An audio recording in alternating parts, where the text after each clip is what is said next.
dumbest thing you ever did as a child. Story 1, I was about 3 years old and came up to my dad crying, telling him that I hit my head. He asked what happened, so I went to the wall and hit my head again to show him.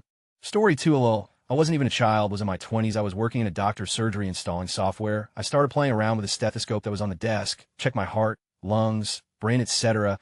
Then I needed to, so I set it in for a penny, in for a pound. Long story short, loudest ever and a busted eardrum to go with it.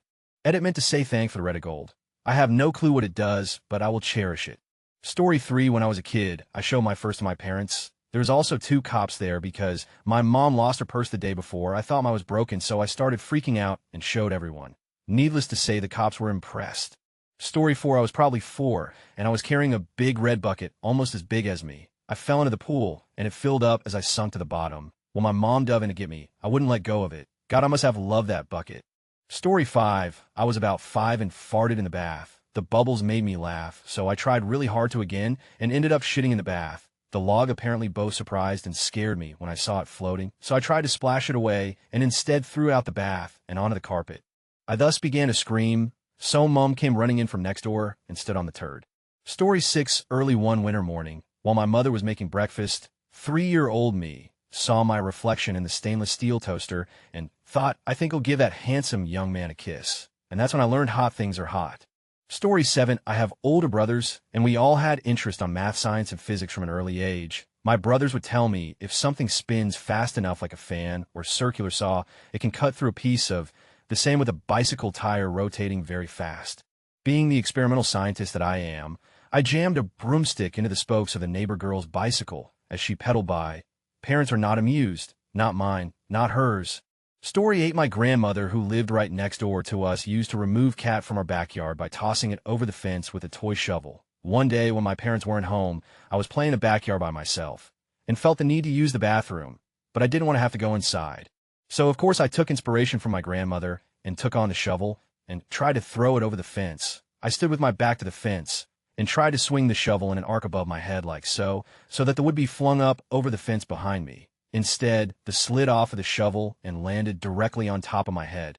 I can't imagine what my grandmother must have been thinking when she was having a wash out of my hair. Edit, I lived on a farm. On the other side of the fence was a hayfield. My grandmother was not throwing cat into any neighbor's yards.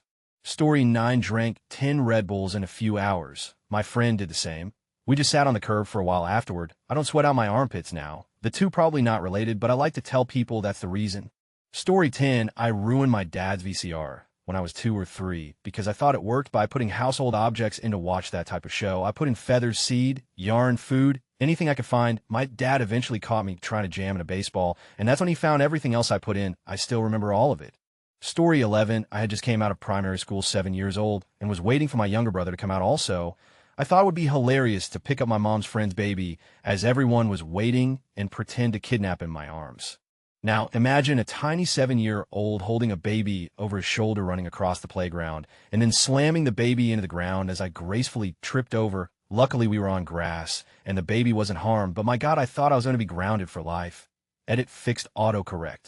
Story 12, I was camping with my friend's family in some big, remote park.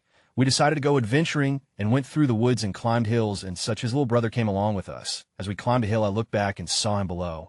I came to a rock about 10 inches across and thought it would be exciting to dislodge it with my foot and have it was by him. I didn't mean to hurt him, but it tumbled and bounced and kicked right at him. I can remember him just looking up in time to see it coming. It hit him in the head and he went straight down, unconscious. I don't remember a ton of details. I was only about 8 or 9 years old, but he had to be taken to hospital. Thankfully, he ended up being okay. The worst part about the story is that in retelling what happened, I never owned up to purposefully starting the rock. I was terrified I would be in so much trouble. I felt awful about this inside for some time. And, stuff like that doesn't go away. I'm 41 now. Story 13, before I could fully read, I received a joke book from one of my uncles for Christmas. What I would do is ask my dad to read to me the jokes, and then I would tell them to him again in an instant. He did laugh. But no, I think about it. It wasn't the jokes that were so funny. Story 14, I was about 6 years old and my friend, and I decided to play hide and seek. My mom had just got a new car. In this car, you were able to access the trunk behind the back seat. It was a new car, so I thought it would be a great hiding spot. I climbed in and accidentally locked myself in. My friend ended up just leaving because his mom picked him up and he told nobody that I was hiding. After literally 2 hours of screaming, a neighbor finally heard me. and my mom came to get me out. I thought I was going to die that day. Story 15, I believe I was 14 at the time. My family and I did a lot of camping as a kid. To this day, it remains one of my favorite pastimes when the weather is nice. On this particular trip, my folks had allowed me to bring along my best friend. This was a rather rare occurrence. And actually thinking back, I believe it may have been the only time. I believe it was the second day there. My friend and I purchased a pair of inflatable boat dingy things from the camp store so that we could cruise around the lake. We also rented life jackets. Better safe than sorry. Our intention started out pure, but after another day had gone by, our 14-year-old psyches had gotten the better of us. The night before, we had heard a bunch of parties over on the other side of the lake. The park actually shared the lake with a line of cottages that were about a 5 to 10 minute swim away. We decided that we wanted a party. We were looking for girls and looking for booze. So that night, around dusk, we snuck away from the campsite with our boats and set our on to the open water. After roughly 30 minutes of just swimming around the lake with these boats, a specific cottage catches our eye. It looks as though there's a big party going on, maybe 30 or 40 kids our age, lots of good-looking girls. We talk it over for a minute before finally deciding to go for it. This turned out to be a very bad idea. We pull up to the beach, wearing only our swim trunks, and are greeted by two very chill kids around our age. I'm pretty sure they were high. Yeah, they were high, and were very inviting about the whole thing. I think they were a little bit stunned as we pulled up because, hey, it was dark out, and two kids just rode inflatable boats right up onto your little private beach. So we start talking the kids up a bit. Yes, it's a party. Yes, there's booze upstairs. Yes, they don't even need to tell us, but we could see a bunch of really good-looking girls up top in the cottage itself. This is a total jackpot. The one kid tells us his best friend owns the place, and go ahead upstairs and help yourselves to whatever you'd like. It's a party. So we head upstairs and walk right into the cottage. I say we go pretty unnoticed for the first 15 or 20 minutes. Like I said, it was pretty crowded and everyone was getting drunk and smoking and having a good time. The thing is, though, we look really our place. I mean, swim trunks, no shirt, dead giveaway that we didn't belong in this sea of clothed individuals. We had each grabbed a beer each, and we're kind of just taking everything in when suddenly, and I kid you not, the music cuts out just like a movie, and this big kid, giant kid, points at us and says, "Who the are you two?" It was actually more of a shout than a say. We kind of started explaining ourselves, that we heard the party and had just swam up. After a little bit more interrogation, he kind of backs off a bit, and people resume partying. Now, it's at this point that I start to get this really bad vibe. This dude is eyeballing us a lot and talking to a group of about 5 or 6 guys. Keeps pointing over at us. And so I whisper to my buddy that we have got to go, and he nods in agreement. We go to leave for the door, and the big kid yells over everyone, "Where you guys going? Party has just started." I say I have to take a, and my buddy follows suit and says the same. I'm not sure why they believed us, but they did. So we're standing at a couple of trees taking a now. I'm practically forcing out just in case someone is listening. Then, almost at the same time, my friend and I kind of turn to each other and make eye contact, almost like a psychic link. We gave each other the look that says, "We have got to get the out of here. As soon as we're done, we book it." We start hustling down the side of this rocky area back down to where our boats are. Just as we hit the sand, we can hear the giant yell from up at the cottage where the DO, "You think you two are going. They'll tell you where we're going, buddy. We're getting you away from you." I don't say that. I say it now in reflection. We start to push off on our boats when I realize I've forgotten my life jacket on the sand, the one I paid a huge deposit for. I jump out of the boat and dive through this shitty combination of lake mud and lily pad nonsense, forcing myself through it to get to the beach. I lunge onto the sand and manage to snag my life jacket. I turn up and the kids are now halfway down, and that big kid starts yelling some more. But I'm not listening because, well, that kid am concentrating on getting back to my little dingy and getting me out of there, and then it got really dangerous. Beer bottles, bam, beer bottles, whoosh, beer bottles, splash. These kids start raining down beer bottles all around us as we make our escape. Now, I'm not wearing my life jacket at this point. Didn't have time to put it on. I got about 20 kids throwing beer bottles at me, whizzing by my head, and it's pitch dark on the lake. Probably the most scared I had ever been in my life up until that point. We managed to get out of range of their throwing arms and start to head out onto the water. We're giggling. We're so afraid and happy to be out of that situation. Lots of sighs of relief. Remember when I said I was the most scared I had ever been? That personal record was short-lived. We're sitting out on the water for a moment, figuring out what we're going to do. Then we hear an engine turn on, a boat engine, and I think I pee my pants a little bit. These kids are going to come after us in a motorboat. Are you kidding me? As soon as we hear the engine, we go all out and absolutely gun it. We kind of swim around this little jut-out part that bordered their property and then immediately head for shore. We've broken line of sight, but we're still really close to their cottage. We manage to get on shore and then dive into the forest. We lay down. We shut the up.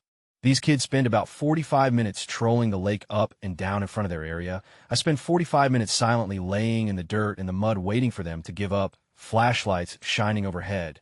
illuminating our general area. We sit there, we wait. Not much to the end of the story. They gave up, and we found our way back to the campsite several hours after we had left. My parents were pissed as all.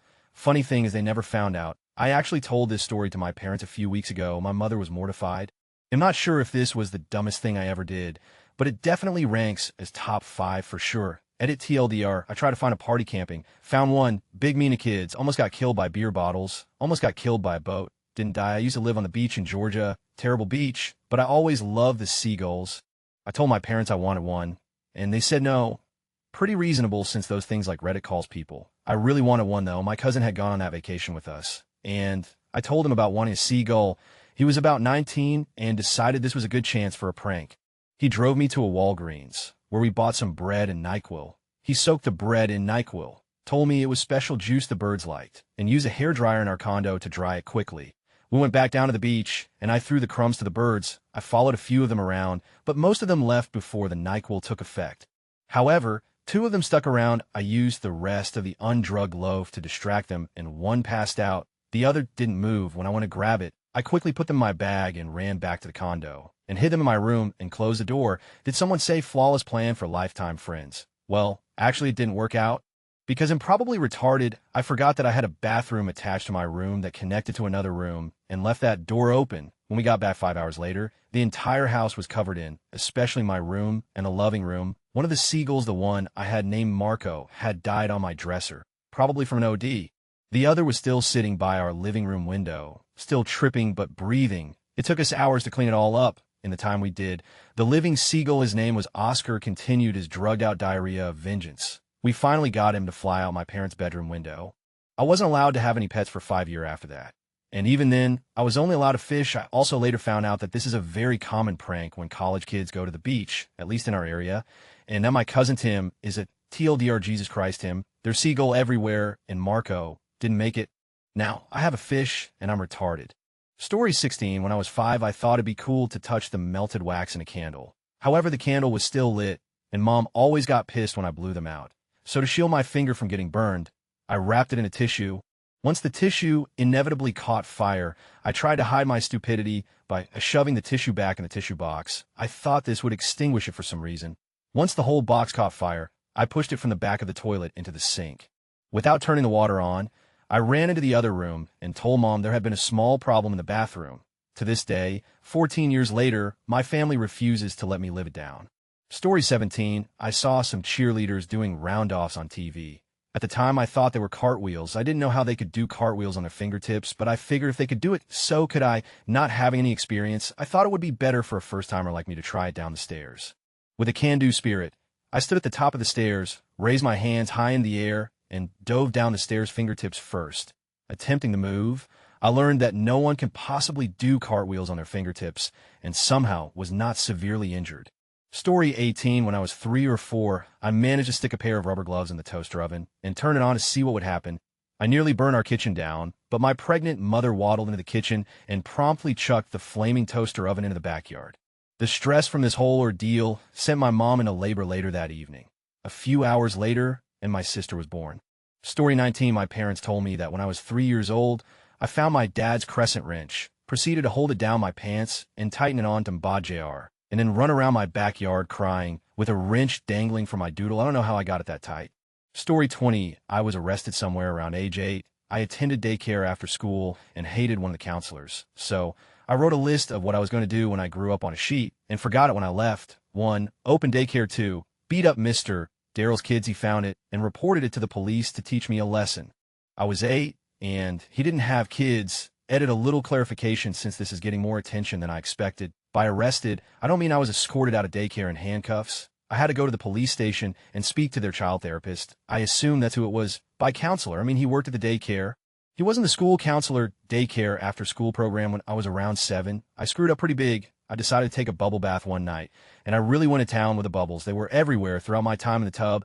I kept turning the hot water on and off, depending on how the bath water felt. Well, eventually bath time was over, and I had to get out, so I turned the hot water all the way back to where it started and got out to get ready for bed. Remember how I told you there were a lot of bubbles? Well, they were so high, they were covering the faucet and the knobs that control the water. Instead of turning the hot water off like I thought I did, I actually turned it back on. I couldn't hear anything BC. The water level was so high already it wasn't making a splashing sound. Our family realized something was wrong when we were sitting downstairs and part of the ceiling pretty much collapsed and water went everywhere. The tub ended up overflowing and flooding most of the upstairs of our house. It ruined my parents' bedroom floor. I took the bath in their bathroom and ended up going through the ceiling and ruining our dining table on the first floor. In the end, my parents had to pay a few $1,000s to fix the floors and ceilings and replace the table. I still love baths. I'm just a bit smarter about taking them now. TLDR, I took 000 bath and destroyed my house. Probably my earliest horrific memory. My aunt brought me back these little spiral seashells that look like this and are about the size of a corn kernel. I was about 5, and while I clearly remember everything from sitting up in bed after bedtime, lights out, bag of seashells with me, deciding that I wanted to put one up my nose, but I don't remember why I felt I needed to do this. I just remember the sinking feeling when I shoved it up there and realized I couldn't get it out. I was trying hard to squeeze my finger in my nostril and move it around when I felt my nose gushing blood everywhere. I started screaming and crying, and my mother ran into the room, and I can only imagine how retarded she thought I was. Story 21 as a little boy. I thought that the duration of the songs that were written on the side of the cassette box was actually the exact time I was supposed to play them. Therefore, if the song's duration was 336, I would play it exactly at 3:36 p.m. I thought cassettes are literally incapable of playing music when the time wasn't right. For the longest time, I couldn't listen to music that was above 9 minutes. In the morning, I would be in school and sleeping at night. Story 22, when I was about 5 years old, I badly wanted a piece of Brock's caramel candy from the United Grocery Store in Post, Texas. My mom said no. I complained that I was hungry. She still said no. So when they weren't looking, I grabbed a piece and shoved it in my pocket. The second we get back in the car, I unwrap it, pop it into my mouth, and start chewing. Not 5 seconds later, with my mouth full of caramel, my mom handed me the chicken leg she got me from the deli. Since I was hungry, of course, I couldn't say anything. I had a mouth full of caramel. It was immediately obvious I had stolen the candy. My dad explained that when we got home, an almost 2-hour drive, he was on a whip my, so about every 5 miles I would ask him if he'd forgotten yet. Story 23, when I was around 8 or 9, we went to visit some family friends in Arizona. They lived close to the border, so we took a day trip into Mexico. I remember a lot of Velvet Elvis paintings. The border crossing to get back into the States was crazy long, and my dad, impatient on a good day, was losing his cool. I was hot and tired and cranky, and, as my mom recalls it, being a bit of my dad said something that set me off, and after a few hours in line, and just a few cars away from the booth, I decided to open my door and run away from the car. The border guards, I quickly learned, were much faster than I was. I think I made it 4 steps before someone grabbed me. We spent the next 10 hours in customs and immigration. Unsurprisingly, this did not improve my dad's mood. Story 24, I used to set fires in different drawers in my house, close them, go to the other corner of the room, and just watch. Edit, it'll give you guys another fire story. About 4 years ago, I was at home alone, just doing my thing, and I decided to go into the garage and see if there was anything I can get creative with. I found this spray as a crack filler for cement. Came in a foamy acid type texture when sprayed. Anyway, during the time, there was a house being built next to us, so there was a lot of hay around. I decided to pick up a 2x4 and spray some of this acid magic on it and ignite it. Caught fire instantly and only stay lit for a few seconds with a big flame. Too easy. I decided to cover the 2x4 with it and light it. What I didn't know is that I had sprayed some on my hand prior to igniting it. When I lit it, it caught my finger by surprise, so in my general reaction, I decided to throw the 2x4. Sadly, I threw it right on top of the haystack, which then caused it to create a huge black cloud of smoke that led into a huge main road. My backyard faced that main road. At this point, I am freaking out. I decided to run inside, grab a glass of water, run back out, and try to put it out. That obviously didn't work, and luckily I noticed that the hose was out, so I used that to set dominance to the fire. To this day, my parents have no idea what happened, and I am also surprised no neighbor or fire department came to my house. Story 25, I had to try to catch the knife when I dropped it. And I did. I caught it by lodging the blade into my thumb. Edit, what the Reddit? The story of my stupidest moment ever nearly doubles my karma in one day. What is with the internet liking stupid stuff resulting in pain? Edit 2, wow, a lot of you guys are posting similar stories. Good to see him not the only idiot with a knife. And I forgot to mention that this was during a vacation. We were in a hotel in Vegas at the time. Story 26, mom told me orange juice was good for me. OJ good. Got it. One day I was watching cartoons, and the reception was pretty bad. Shifting the bunny ears didn't help, so I dumped a glass of orange juice in the back of the TV. Story 27, I found a bullet and used a hammer to smash it. It exploded, and all of these little pellets went into my knee. I spent days picking them out with a knife. I was 11 years old at the time, and my parents never found out. Story 28, I had this battery-operated toy crane. When I was a kid, it used 4 D-size batteries. One day, when the batteries ran out, I decided that I could just wire it to the wall socket. Being the clever lad that I was, I got an old lamp from the attic and cut off the cord, stripped it, and wired it to a couple of the battery contacts. When I plugged it in, BOMSBRKSOHFUCHDROUBLE. Story 29, my siblings, and I would try and do daring and dangerous stunts on our trampoline, like jumping off the roof of our house to try and launch each other. I must have a guardian angel, because all of my siblings got horrific injuries. Example, my sister didn't make it all the way from the roof one time and landed on a sprinkler head. The worst I ever got was being launched off the trampoline and through an old wooden fence into my neighbor's yard. Yeah, not over the fence, through the fence. Story 30, story time. When I was 5 years old, I lived on the 18th floor of a building. It was Halloween, and I just got my Batman costume. And for some reason, I thought, hey, I have this suit, so obviously I can fly. Well, my dad saw me walking toward my balcony, and once he saw I was trying to climb up the railing, he grabbed me, put me inside, bought new deadbolts, and locked for the balcony. When he asked me to jump off my kitchen table and fly, I told him I can't because there isn't wind. TLDR, I bought a Batman costume and tried to fly from 18 floors up. Story 31, I knew boys could urinate while standing up, and I wanted to try it. I was probably 5. I peed all over my pants, trying to aim for a bucket. There were no restrooms, long story, but we had these 5-gallon buckets that my dad and I and the construction workers would use. I don't know if my dad remembers it, but it's definitely seared into my brain. Sometimes I think about it, and I get embarrassed all over again, even though it probably happened 24 years ago. Story 32, I put one of those little yellow BB bullet things up my nose. Don't ask. I have no idea. When I realized it was stuck, I panicked and claimed my sister shot me. She must have been a really good shot, as she wasn't even in the house when it happened. Story 33, I'm not going to use a throwaway for this because I've already faced the firing squad of embarrassment for this one. So when I was 3 or 4, my dad used to give me piggyback ride a lot. He was pretty tall, so it was pretty awesome. One day, it's just me and folks in the house, probably around brunch time, and I'm watching Pokemon downstairs. My folks are upstairs and sleeping, which wasn't uncommon because it was early and my dad was off, and back then my mom worked nights. All of a sudden, little me is compelled to run upstairs and see them. And when I open the door, they're both lying down, and Dad is on his stomach, awake. So I think to myself, maybe he'll give me a piggyback ride. So I jump on his shoulders and begin to ride him like any 3-year-old would. All my mom and dad do is laugh. Fast forward a few years, and I'm talking to my dad about the piggyback ride from the old days. I'm taller than him by this point. So it was quite nostalgic. This comes up, and I ask him why they were laughing. He just goes, son, I was doing her, and walks out, leaving me scarred for life. Edit grammar. Story 34, I had a friend who was infamous for being mischievous. He came to our house often when we were kids. We were living in the 10th floor, and there was another apartment next to ours. Another friend of mine had bought me water balloons as a birthday present. So we had this idea to fill these balloons and throw them to the apartment next to ours. All is well up until this point. It's just water balloons, right? We were hitting people's windows and stuff, but it's essentially just water until the water balloons ran out, and my friend didn't have enough. He convinced me to throw other stuff. He would just find stuff from my room and want to throw them, mostly coins and just hard stuff that are worthless. We were throwing at people's windows from high up. We were raining old, useless metals on them. And at some point, he took this new paper holder we made at school, broke it in 2, and threw that there. Next morning, it turns out the residents from the apartment picked up everything we threw and saw the newspaper holder, just 2 wooden sticks, but they had my name on it. So they came to our apartment and asked for me by name. They came to our house and talked to my mom. I was scared shitless, but nothing happened afterwards. They turned out to be nice people. Now, to think of it, if the same was done to me, I would go on a rampage. Story 35, I got my friend to stand ogging a wall, and I'd try to throw darts at the wall and not hit him, like those no-throwing things, except I wasn't a trained professional. Story 36, so it was 7 days before Christmas. I was 7 years old and was shopping in Mark Spencer's UK shop. I'm not sure if they're in America. Basically, I looked down at a toy piglet that when you pressed a button, a funny noise would happen. It made me chuckle so much I somehow then leant forward and a metal hanger got lodged into my eye. As I sat there bent over with practically a hook in my eye, I started to cry. My mother then came over, yanked me, and I then turned into a bloodbath as my eyelid got completely split open.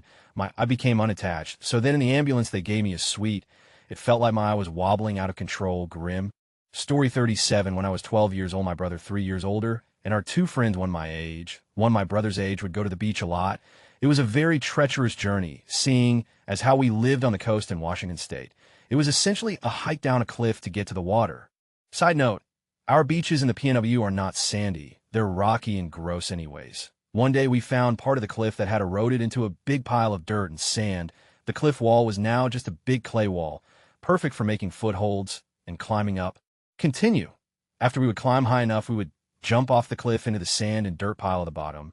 It was actually really fun and would rarely get injured unless we hit a rock or chunk of clay that had been laying under the sand.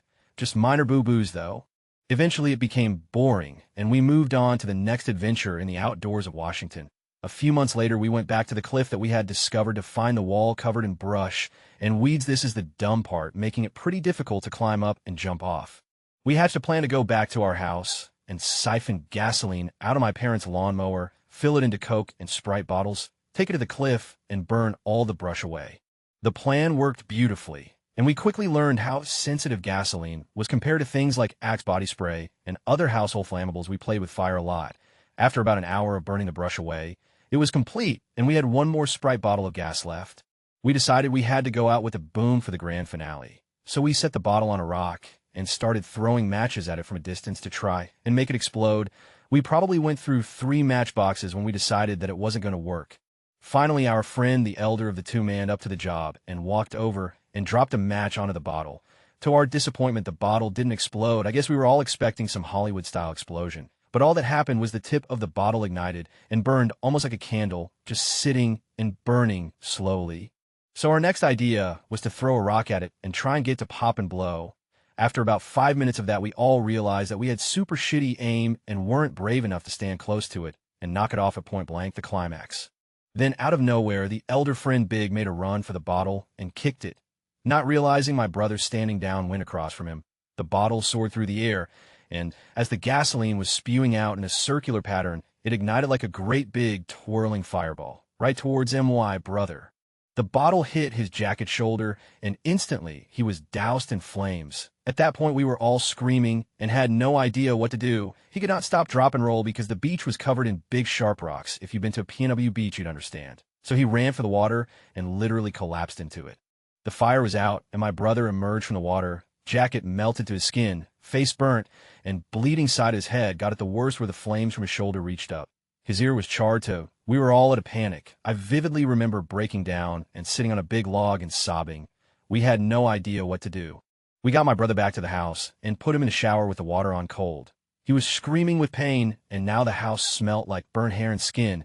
We called my parents and told them there had been an accident, and they needed to get home from work ASAP because my brother was hurt bad. None of us, including my brother, wanted to get in trouble for what had happened. So we lied and told my parents that my brother had found some sort of chem bottle at the beach, kicked it, and it had exploded and lit him on fire. They rushed him to the ER where he fed the docs the same bullshit story, and he was treated for his 2nd and 3rd degree burns. They believed our story, and no one had gotten into any trouble. It was a simple mistake of my brother kicking some random beach debris. After about 3 weeks, my dad had been in contact with the local sheriffs and newspaper to publish an article and rally about beach debris and how it almost killed his eldest son. We realized the lie had gone afar, and we fessed up. We were grounded for a year. My dad destroyed our toys in front of us, and we were never allowed to play with our 2 friends again. My brother made a full recovery. TLDR, when I was 12, we lit my brother on fire. Edit update, while I honestly thought this would get lost in the hundreds of posts, and really thank you for the concerns about my brother, it's cool to see people caring for a stranger in a random story.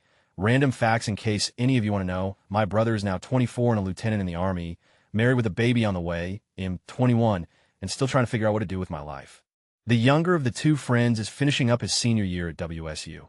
And unfortunately, our older friend Big jumped off a roof of a house on his 21st birthday, showing off and trying to be funny. He's now paralyzed from the waist down. The 4 of us did a lot of stupid stuff together when we were kids. We had a handful of close calls. We were very blessed to make it through it all. I know, pretty much the moral of our story. No one is invincible, and quit while you're ahead. We all believe that someday our older friend is going to wind up dead. He never really grew up until his accident. It's sad, but it was bound to happen, and at least he's alive. Edit 2, also our adventure land was Whidbey Island, Washington. Our town's biggest moment was when we got a Walmart. So yeah, we were pretty bored all the time, kind of an explanation for why we did the things we did. Not to be confused for an excuse, though.